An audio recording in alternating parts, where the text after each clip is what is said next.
Who was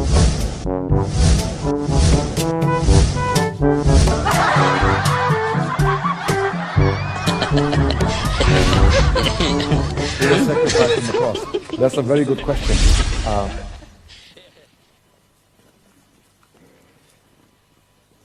We have no idea who was on the cross or whether cross even took place, because the Quran is very unclear about that. Because the Quran is very unclear about that. The Quran says, "Walakin shubbiha lahum."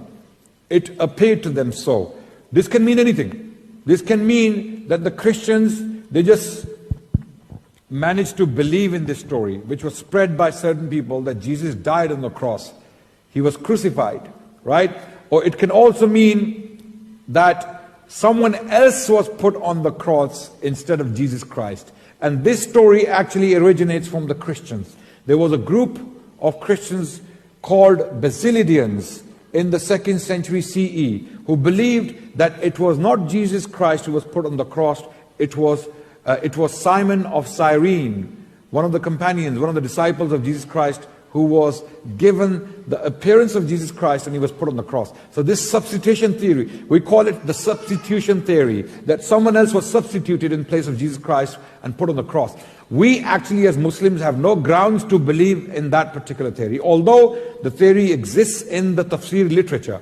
In some of the commentaries of the Quran, this opinion has been put forward by some Muslim commentators, but there is nothing from the Prophet of Islam in this regard. There is not a statement from the Prophet where the Prophet said someone else was put instead of Jesus on the cross. There's nothing.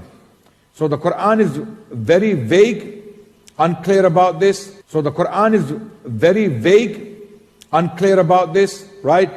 And what my understanding is that Jesus was, there was no one else put on the cross instead of Jesus. Rather, Christians started to believe this. A story was made famous, and that story was copied. And when it was copied, as they say, you know, when some misinformation is repeated often, and it's repeated again and again, what happens to it? It becomes what? It becomes the truth. So, as far as the Christian world was concerned, the story was propagated, it was documented, and it was repeated and copied again and again in different gospels and literature. Therefore, the story became true, unfortunately. Okay, we the Muslims believe it was not Jesus. He was not put on the cross. He did not die. What happened on the cross, or what's with the story of the cross, we have no idea. Okay, it's all conjecture, as the Quran clearly states. In the same verse, they believe in nothing but